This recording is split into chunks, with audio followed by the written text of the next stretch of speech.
¿Qué estamos esperando? Antonio Alonso, experto en relaciones internacionales del CEU. Buenísimas tardes, ¿cómo está? Muy buenas tardes, muy bien.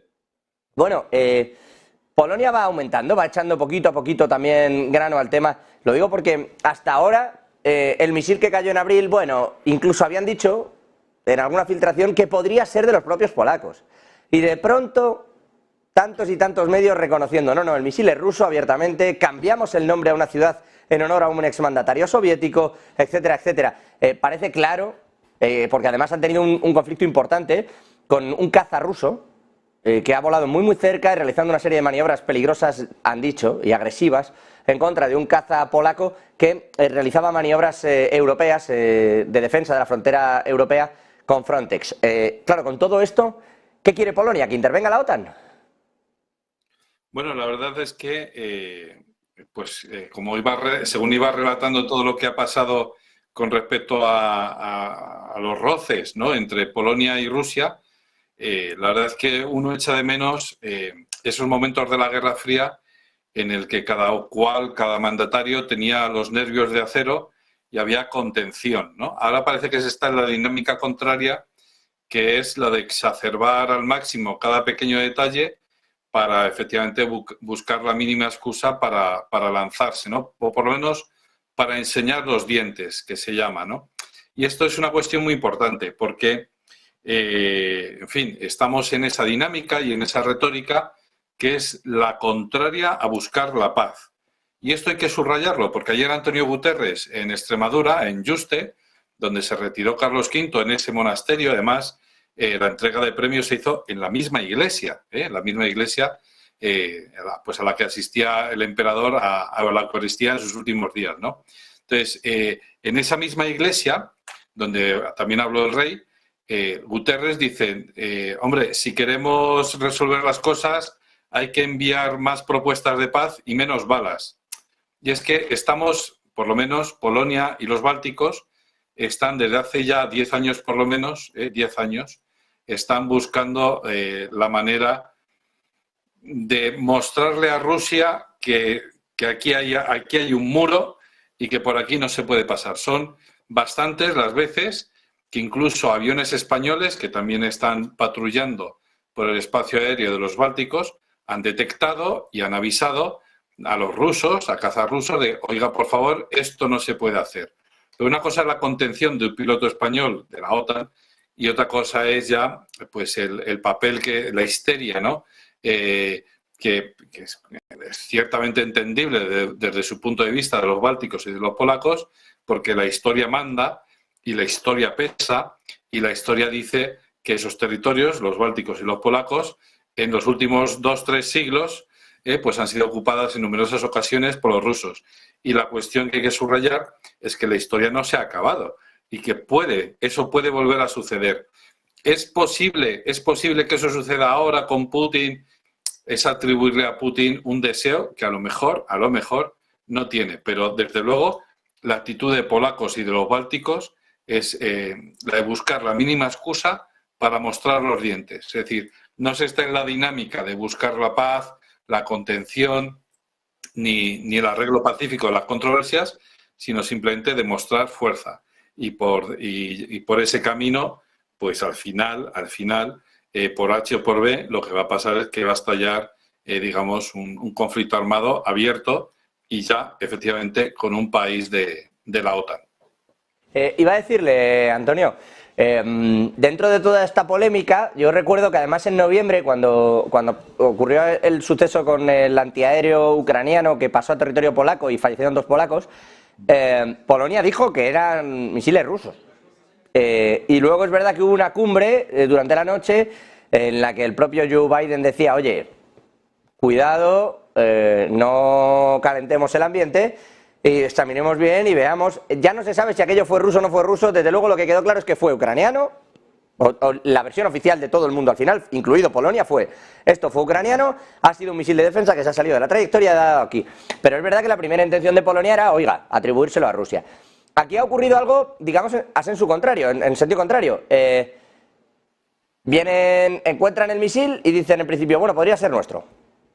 Y ahora directamente le han mandado hasta fotografías a la prensa polaca diciendo, no, esto es ruso.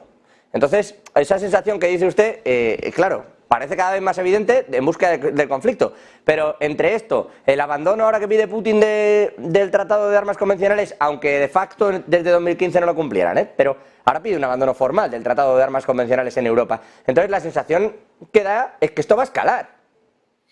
Exactamente, exactamente. Desde hace, pues ya digo, 10 años, desde la época de Obama, el final de la época de Obama, ahí ya empiezan a enrarecerse un poco las relaciones entre Estados Unidos y Rusia, y a partir de ese momento empieza a desmontarse lo que se llama la arquitectura de seguridad europea, ¿no? Ese concepto de la seguridad colectiva, la seguridad de uno es la seguridad de todos y viceversa.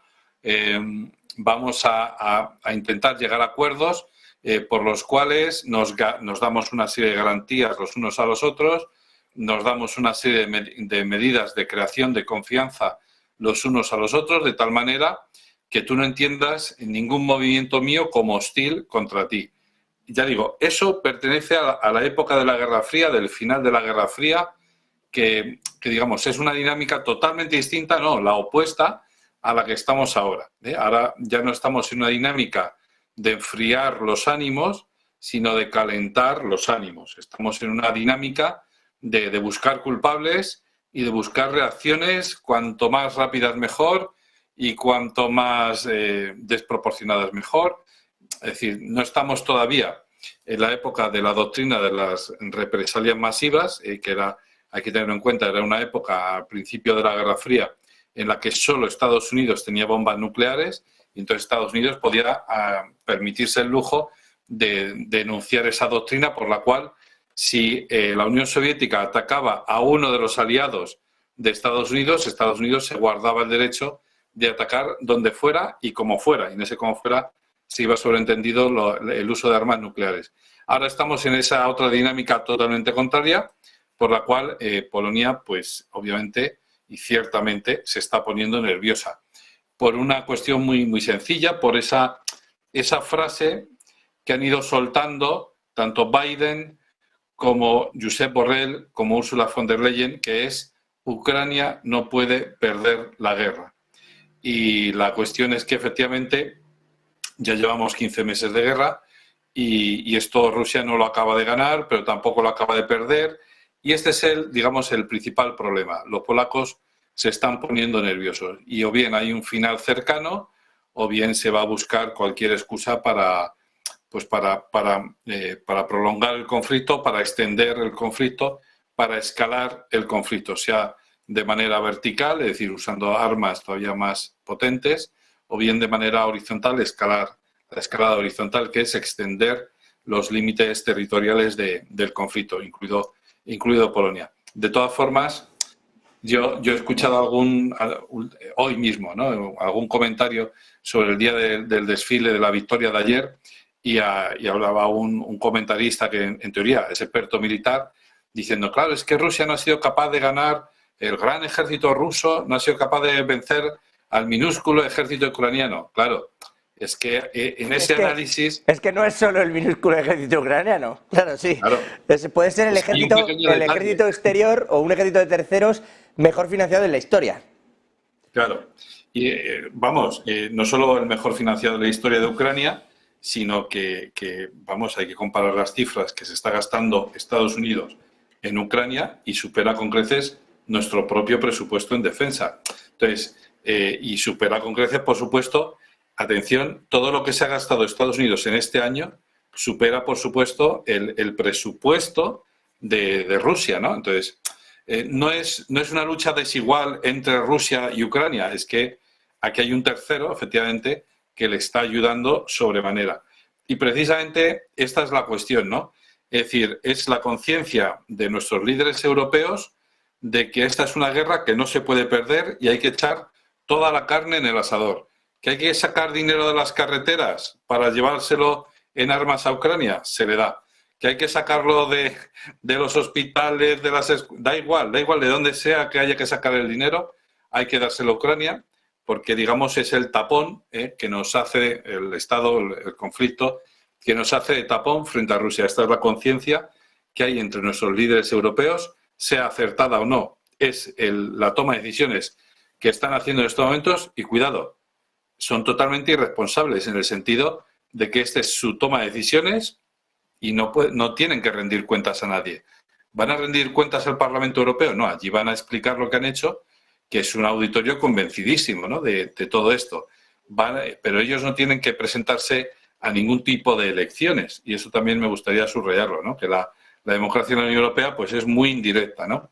De tal manera que, ya digo, estamos en la dinámica totalmente contraria de buscar culpables y buscar excusas para lanzarnos hacia un ataque, sobre todo por esto, porque la guerra ya está tardando demasiado. Polonia, también hay que tenerlo en cuenta, es el país que más teme una invasión rusa, es el país que más refugiados ucranianos ha recibido, por pura lógica, porque son los vecinos, y además no solo los ha recibido, sino que los tiene que acoger, los tiene que tratar, los tiene que, pues eso, ¿no?, que acoger en su país y darles servicios. Y además, según hay informaciones que circulan por ahí, que habría que corroborarla, lógicamente, se habla de que ya han muerto 4.000 soldados polacos en territorio ucraniano. Y sí, 4.000 soldados polacos no son 3 o 4 voluntarios españoles que se han ido ahí alegremente, ¿eh? No, eso está claro. Enseguida vamos a intentar trasladar otro tipo de asuntos al respecto. Pero, Antonio, brevemente, bueno, Moldavia también recibe a muchos ucranianos, por cierto, y también está en esta diatriba de ir contando y pidiendo ayuda. Pero le iba a decir, Antonio, brevemente, dice Ucrania que ha derribado un misil hipersónico de Rusia con el sistema antimisiles Patriot. Hay quien dice que esto es una noticia falsa, que es parte de la propaganda. El diario Bild ha aportado una serie de fotografías a través de su corresponsal. ¿Qué hay de esta noticia? ¿Cómo lo lee? Bueno, yo desconocía la noticia, pero, o sea, vamos a ver, un misil hipersónico va más rápido que el AVE, Madrid-Sevilla, ¿de acuerdo? Es decir, un misil hipersónico puede ir a Mach 5, por ejemplo, y un Patriot, pues esas velocidades ni las huele, ¿vale? Para que nos hagamos una idea, un avión comercial normal vuela a 1.000 kilómetros por hora. Un misil hipersónico vuela a 10.000, 12.000, depende de qué tipo de hipersónico sea. Pero, insisto, eso es mucha velocidad. ¿Se puede derribar de esa manera con un Patriot? Pues creo que no. O sea, es imposible de detener. Y no lo digo yo, lo dice un jefe del Pentágono, un general, que hace ya más de un año, antes de la guerra, hablando de los misiles hipersónicos de China. Él decía, ya hemos perdido la guerra contra China, porque esta tecnología, esos misiles hipersónicos, nosotros a día de hoy no la tenemos. Y eso significa que ellos no tienen la capacidad de lanzar misiles a esa velocidad y, por supuesto, no tienen la capacidad de interceptar un misil que vaya a esa velocidad. O sea, es que es de pura lógica física. Sí, no se lo digo. A mí se me escapa algo, ¿no? No se lo digo, Antonio, porque no sea lógico, ¿eh? Digo porque como aportan incluso fotos del fuselaje, de parte del fuselaje, bueno, yo qué sé, a lo mejor ha caído de aquella manera, han ido a hacer la foto. Vaya usted a saber, yo le preguntaba por esa valoración porque sé que usted sí que más allá de la noticia tiene ese control sobre el... Bueno, más que yo, mira, yo sigo un blog que es el de Luis Vicente Pérez Gil, de la Universidad de La Laguna, de Canarias. Entren allí y léanse todos los blogs de los últimos 5 años. Y ahí él va analizando este tipo de armamento, de los misiles, las cabezas nucleares que cada país tiene, todo con fuentes abiertas, etcétera.